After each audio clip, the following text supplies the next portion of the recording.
Thank you so much. Thanks, everybody, for being here today. We are continuing our study of the book of Matthew, and we are in Matthew chapter 17. And last week, we had what I think most folks think of as a mountaintop experience, and it certainly was for Peter, James, and John.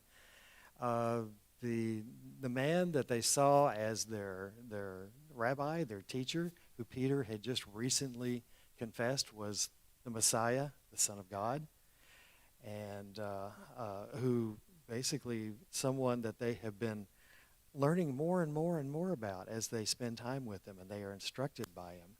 They get a real revelation because they witness a transfiguration, a process where Jesus is shining so bright. His face is like the sun. I would never encourage or even suggest that you go out and stare at the sun because it can do terrible damage to your eyeballs. But that was as brilliant as his face was. I'm sure they couldn't even see his face. His clothes were as white as snow. That was as brilliant as it was. And the word that Matthew used for transfiguration or being transfigured was basically a word that defines something, a change from the inside out. So they're seeing the actual innermost being of Jesus. Yes, he's fully human, but also he's fully God. And of course, along with Jesus, momentarily, they also see Moses and Elijah. Moses symbolizing the law of Moses, Elijah symbolizing the prophets, the law and the prophets, what we call today the Old Testament. Why is that significant? Because Jesus himself said, I've come to fulfill the law and the prophets. Those are not academic or obsolete scriptures. They still matter very much. They mean something, and because they mean something, I fulfilled them. And of course, Peter, bless his heart, doesn't know what to say, what to do. He proposes, hey, we'll build 3 tabernacles. We'll build 3 tents. We'll build 3 worship centers to accommodate each of you. And then suddenly this big cloud engulfs them, and a voice, who can only be the voice of God, says, this is my son, whom I love. Listen to him. And the disciples fall down, face down, terrified. I would have fallen face down a long time before. I'm just a lot wimpier than Peter. What can I say?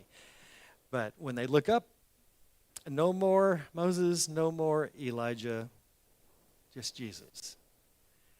That's the only one that we need to worship.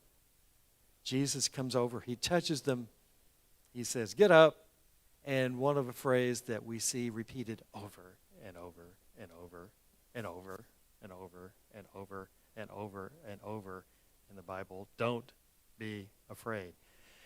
You ever wonder why the phrase don't be afraid is repeated so many times in the Bible? Because we need to be reminded, don't be afraid. And when they look up, no one except Jesus. And that is a mountaintop experience. Man, just that's a rarefied, that's a once in a lifetime kind of thing. That's the kind of thing that you write your mother about. Gee, Ma, guess what happened to me today? Well, and they do more than that. Matthew includes it in his gospel account.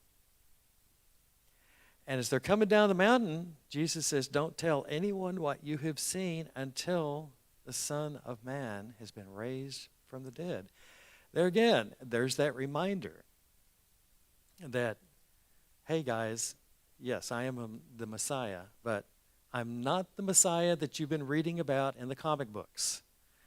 You know, Superman, I'm going to come in and, the Superman Messiah is going to come in, overthrow the Roman government, reestablish the kingdom of Israel in its rightful place as a world power. That's not what I'm about. I am about doing my Father's will. I'm not out to fulfill popular opinion.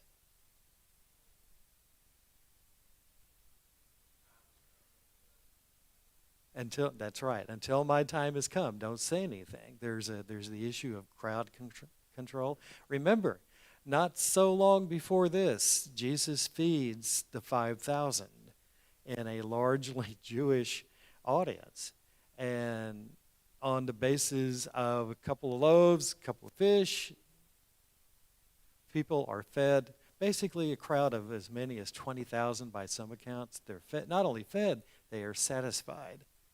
It's a real banquet. And the people are so pleased, this opinion goes out. Hey, this really is the Messiah. His time really has come. Well, if it hasn't come, let's help make it come. We'll go grab him and we'll push him out there. We'll make him the Messiah. We'll get this party started.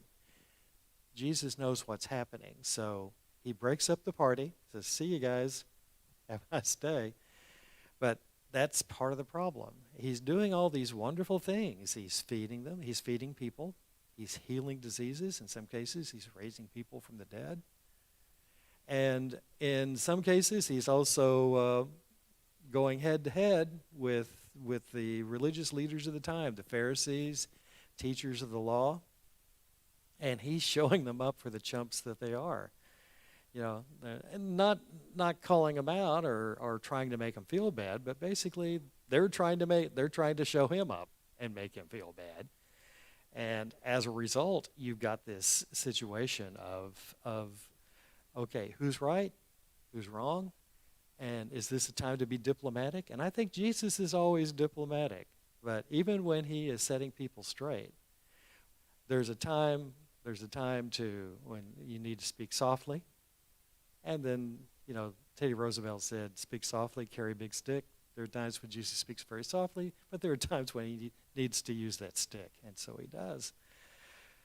And as they're coming down the mountaintop, the disciples asked him, why then do the teachers of the law say that Elijah must come first? And they look at they're thinking of a verse, basically the very last verse or close to the very last verse of the book of Malachi, which is the last book in the Old Testament, where Malachi writes, behold, I will send you Elijah the prophet before the coming of the great and dreadful day of the Lord. Jesus says, well, yeah, Elijah comes and will restore all things.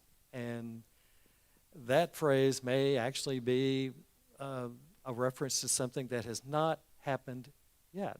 But Jesus continues in verse 12, I tell you, Elijah has already come, and they did not recognize him, but have done to him everything they wished. In the same way, the Son of Man is going to suffer at their hands. Then the disciples understood that he was talking to them about John the Baptist. John the Baptist, who was a prophet just like Elijah, and had many parallels with Elijah in their lives. Both men were zealous for the faith. They rebuked sin. In fact, that rebuking is what got John in trouble with the powers that be. Got him in prison, eventually caused him to be beheaded. Both men called for repentance. Both men attracted multitudes. Remember the crowds that John drew in his wilderness spot. Both of them caught the fury of a king and a queen. With John, it was Herod, and Herodias. With Elijah, it was Ahab and Jezebel. Gee, I can't think of anyone today who, if they really want to inspire their children to be good model citizens, to name them either Ahab or Jezebel. In fact, Jezebel kind of basically acquired such a reputation in terms of the name itself that any kind of evil, wicked woman in the course of literature and some portions of history basically got called a Jezebel, regardless of her real name. That's how bad this particular queen was. Both prophets lived simple lives. Both of them lived in the wilderness, or at least spent some time in the wilderness. And both lived in corrupt times. But then when has time or history not had evidences of corruption? So they're coming down the mountaintop. And, when we have our mountaintop experiences, we want to stay there. We want to hang on to that feeling, that spiritual high for as long as we want. Unfortunately, life is not like that. Life does not support eternal or perpetual mountaintop experiences. At some point in time, you got to come down the mountain. At some point in time, the rubber has got to meet the road. And essentially, if the mountaintop experience has served its purpose, you are better able and better equipped to handle what life hands you. But judge for yourself this little episode that follows the transfiguration in Matthew chapter 17, verse 14. Come down the mountain, and when they came to the crowd, a man approached Jesus and knelt before him. Lord, have mercy on my son, he said. He has seizures and is suffering greatly. He often falls into the fire or into the water. I brought him to your disciples, but they could not heal him. Well, let's look at what the man is worried about and what he's dealing with his son. He said, our modern translation says the son has seizures, suffering greatly. The word that Matthew uses is kind of a rough translation for what we call today epilepsy. Where you have these seizures, your body is out of control, and you just really can't control what your body is doing. Matthew uses a Greek word, and forgive me because I'm going to butcher the word here, selenia zesta, which literally means to be moonstruck. Interesting phrase, interesting definition, and to show you how words have changed over time. When we say someone's moonstruck, that's our way of saying, hey, they're in love, head over heels. Well, unfortunately, this young man was head over heels, but through a physical challenge. And not just a physical challenge, but one that's brought on by a demon. And here's the father's complaint. I have brought my son to your disciples, but they couldn't heal him. Well, gee, these disciples had just earlier, they had been given authority to cast out demons and to deal as they went on their missionary journeys. But for some reason, whatever reason, they're not able to deal with this demon. Why? Well, it could be that this is a stronger demon. Paul writes in Ephesians chapter 6 that there are, if we interpret it, depending on how you interpret what Paul's writing and saying, you can basically draw the conclusion that there are ranks of demonic powers. Some demons are stronger than others, which means that, hey, what you used to do in casting out these other demons ain't going to work on this demon because he's been around. He's been promoted. He knows some of the tricks, and he's going to hang in there. And maybe and of course this is just personal opinion, but this also could have been a situation where the disciples became so confident in what they were doing. Their confidence slipped from depending on God to get the job done, and they started looking to themselves. Hey, we can cast out demons. Aren't we the privileged ones? Good for us. And when it's like, as we saw when Peter took his eyes off Jesus and started to sink.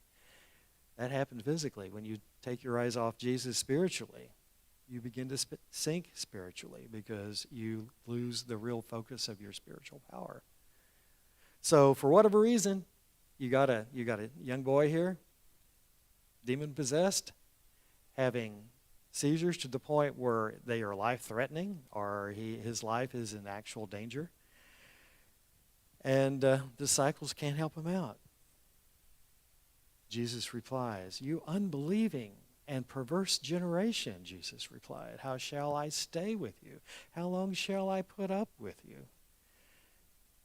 We see perhaps, maybe, just a little hint of frustration from Jesus here. Not at the, I don't think at the man or his son. I think this is directed at the disciples. It may be that Jesus is saying to his disciples here, hey guys, you should be further along. You should be a little bit deeper, a little bit more understanding about what you are capable of doing and where your power, where your spiritual authority and power comes from. And for whatever reason, you're you're slow in the uptake. I'm pitching it, but you're not catching it. You know, guys, you got to start paying attention here. And so he says, bring the boy here to me. Jesus rebuked the demon, and it came out of the boy, and he was healed at that moment. Then the disciples came to Jesus in private and asked, why couldn't we drive it out? Jesus replied, because you have so little faith, because of your unbelief. It's not what you believe or whether you believe. You've got some belief, but you're spiritually, you're still on pablum. You're still drinking baby fluids when you should have graduated to solid food a long time ago. You have so little faith, guys. Truly, I tell you, if you have faith as small as a mustard seed, you can say to this mountain, move from here to there, and it will move. Nothing will be impossible for you. Yes, faith can be an uprooter of mountains, figuratively, if not literally. But it's got to be the right kind of faith. It's got to be the faith that is placed in the right locations. Faith in yourself, oh, you're going to fall down sooner or later. Faith in Jesus, Lord, help me here. Give me the power to do what I need to do. If you're acting if you're carrying out the will of God, if you're striving to carry out the will of God, you'll have that power. Verse 21 adds, and you're depending on what translation you have, it may not be in what you're reading today, but verse 21 says, but this kind, basically this kind of situation, in this case, this kind of demon, but this kind of spiritual battle can come out only by prayer and fasting. So, the training continues, verse 22. When they came together in Galilee, basically they've been out all over the place, but now they're back kind of in home territory, and they're back together in Galilee. He said to them, and this is at least it's the second time, if not the third, that Jesus tells them what's coming up. The Son of Man is going to be delivered. He's about to be betrayed into the hands of men. They will kill him. And on the third day, he will be raised to life. And the disciples were filled with grief, exceedingly sorrowful. Why is that? I mean, the same response as earlier when Jesus told them that this is what's going to happen, guys. So, I just want to warn you so it doesn't come as complete shock. Again, they are filled with grief. Why? Does Jesus lose them when he says, I'm going to be killed? And, that happens sometimes. You have shocking news, or your friend is talking to you. They've got shocking news in the middle of their conversation. They got other stuff, but you lose them at the shocking news. And, what they hear is, I'm going to die. I'm going to be killed. They don't hear, or for whatever reason, they're so focused on trying to process the fact that Jesus is going to get killed that they don't hear the subsequent stuff that, hey, I'm going to be raised to life again. Or are they still struggling with this, with who and what their perceptions and what their wishes are for what the Messiah is or what the Messiah is supposed to do? I sure wish he'd give up this idea of going to Jerusalem and being killed. Give us Superman. Give us this super Messiah who'll come in and, start kicking tail with the Romans and make us a great world power again. That's the kind of Messiah we want. you know, it's very human thing, very very typical. It would be a typical response for them to hang on to that, even emotionally, even though intellectually they're being told something else. But again, Jesus warns them. This is what's going to happen, guys. Don't be surprised. Don't be shocked. They're shocked. They're grief-stricken again. And after Jesus and his disciples arrived in Capernaum, back in home base, home territory, the collectors of the 2 drachma temple tax came to Peter and asked, "Doesn't your teacher pay the temple tax?" And this is not an accusation. Basically, what we see here from this little inclusion from Matthew, and remember, Matthew is writing primarily to a predominantly Jewish audience, so he touches on certain issues that the other gospel writers don't. But apparently there is a temple tax. No surprise. I mean, that's basically something that's been going on for hundreds, maybe thousands of years, ever since the law of Moses was established. It was 2 drachma, not terribly burdensome kind of tax. It was one that was required of every Jewish male. But there were a variety of ways in which the temple tax was collected. It was there were some folks who said, "Well, I'm going to Passover in Jerusalem this year, so I'll pay the tax when I get there." And then there are others who say, "Well, I don't know if I'm going to make Passover this year. Tell you what, let's pay it ahead of time to the designated collectors, because that's what apparently that was part of what the Levites did, who lived out in the region. They would have these regional collections. Usually the collections took place a month before Passover. So it's a month before Passover. We know what awaits Jesus in Jerusalem at Passover. So we're very close to that time where Jesus what Jesus is warning and predicting will actually take place. But for the convenience of folks, of all these nice Jewish males who won't be going to Jerusalem, or for whatever reason just want to cross that temple tax off their list of to-do things, they're collecting. And so one of the collectors asked Peter and says, ask him whether Jesus does or intends to pay the temple tax. Peter replies, verse 25, "Yes, he does," he replied. Basically, that might, Peter probably was caught off guard in a moment or whatever. Of course he does. He's a good boy. He does. He follows the law. Anyway, Peter follows it up with Jesus. When Peter came into the house, Jesus was the first to speak. Jesus is aware of that conversation. He says, "What do you think, Simon? From whom do the kings of the earth collect duty and taxes? From their own sons or from others?" Well, the answer is obvious. What king's son would actually pay taxes today? To daddy. The princes, the king's children, don't worry about things like that. It's the other people, the people that the king rules over, who pay duty and taxes. So Peter answers the obvious, from others. And then Jesus replies, then the sons are exempt.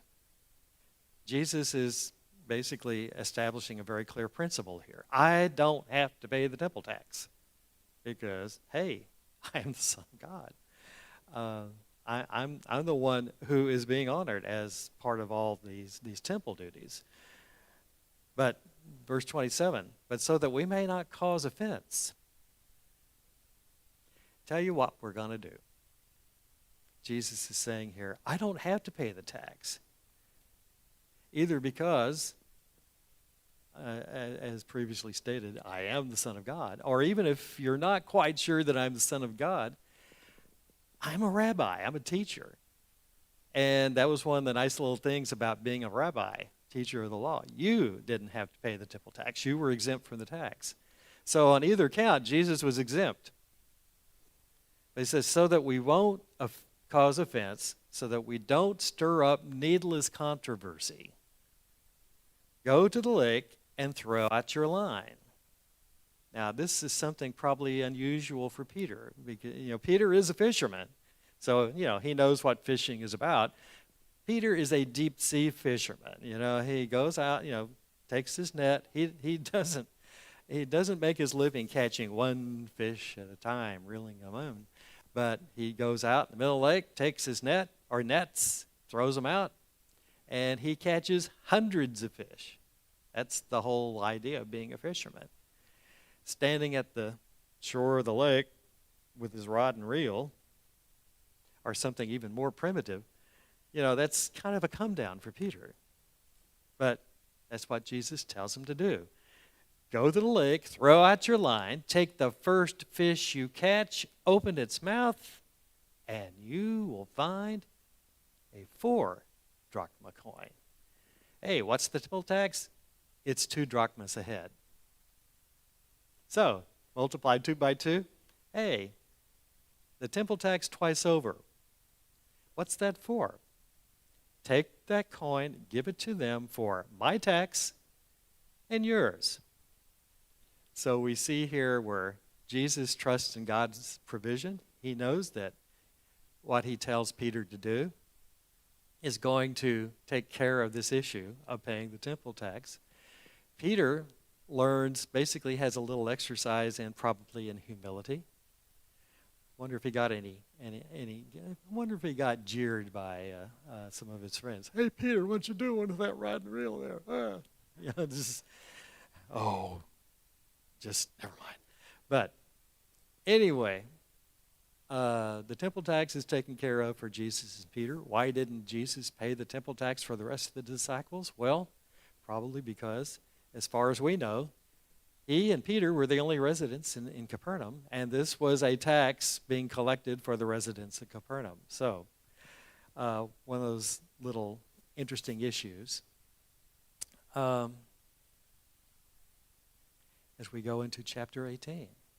At that time, the disciples came to Jesus and asked, who then is the greatest in the kingdom of heaven? Big question, because we know that while the disciples are grieving about Jesus being killed, maybe one of the other reasons that they were grieving was, what does this do to our status as Jesus' disciples? When Jesus became, ascended to the throne and, was rightfully proclaimed the Messiah, I've done so much with Jesus and I've done so much for Jesus. I just know he's going to put me in charge of something. We had James and John's mother who went to Jesus and said, hey, Lord, do me this favor. I want you, when you become the Messiah, I want you to station James and Jim, my 2 boys, and they're such fine boys, Jesus. I know you know this. I want you to put them in positions of power, one at your right and one at your left. It will do this dear old mom a world of good. So we know there's this conversation that starts out kind of mental, breaks out sooner or later verbally, and you kind of can see this elbowing going on. Well, when Jesus accomplishes whatever he's going to accomplish, I'm going to be his number 2 man.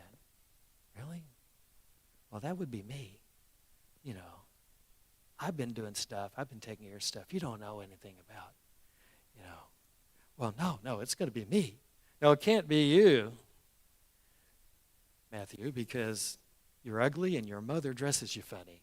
It just ain't going to happen. So one thing, you can see how the argument is building as to who is going to be greatest in the kingdom of heaven. Who is going to be Jesus' right-hand man? Who's going to be the most powerful disciple in the kingdom of heaven? Jesus finally, basically, the time has come to discuss this issue. And Jesus answers it And they're expecting him to point to Peter or James or John or one or the other, or maybe this dark horse that, a fifth cousin of Jesus that nobody ever knew about. Oh, I'd like to introduce you to this guy here. Jesus answers it, but as usual, it's not the answer that they're expecting. Verse 2, Jesus called a little child to him, placed the child among them, and he said, "Truly, I tell you, unless you change and become like little children, you will never enter the kingdom of heaven. Therefore, whoever humbles himself, whoever takes the lowly position, like this child," and you can see this little child. All of us who've had little kids in our lives knows what he's talking about.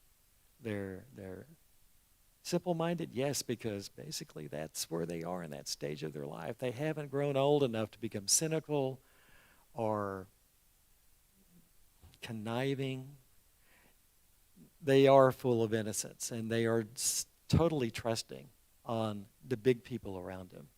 These big people love me, and they will take care of me. I don't have to worry about a thing. Jesus says that's the kind of person you need to be if you want to really inherit the kingdom of heaven. Not only that, whoever welcomes one such child in my name welcomes me. A literal child like that, yes, but Jesus may also be kind of painting an allegory here. A spiritual child who basically has adopted the kind of spiritual attitude that Jesus calls us to. If you are like that spiritually, like that little child, you're part of Jesus' kingdom. And whoever welcomes someone like that welcomes Jesus. Continuing in verse 6, if anyone causes one of these little ones, again, not just children, but those believers who have humbled themselves as Jesus wishes. If anyone causes any one of these little ones, those who believe in me, to sin or to stumble, it would be better for them to have a large millstone hung around their neck and to be drowned in the depths of the sea. Ew. That's kind of scary. Jesus says it's scary and as terrible as a death like that is. That's preferable to what would await them, someone who corrupts one of these little ones. Woe to the world because of the things that cause people to stumble. Such things must come. They're inevitable. But woe to the man through whom they come. And then he repeats a warning or a recommendation that we saw back in chapter 5 in the Sermon on the Mount. If your hand or your foot causes you to stumble, cut it off and throw it away. It is better for you to enter life maimed or crippled than to have 2 hands or 2 feet and be thrown into eternal fire. And if your eye causes you to stumble, gouge it out and throw it away. It is better for you to enter life with 1 eye than to have 2 eyes and be thrown into the fire of hell. Again, we need to emphasize Jesus is using hyperbole here. Thank goodness, because if it was literal, the book of Acts would be full of all these people cutting off hands and feet and gouging out eyes. That's not what Jesus wants us to do. Jesus is using hyperbole and exaggeration to make a point.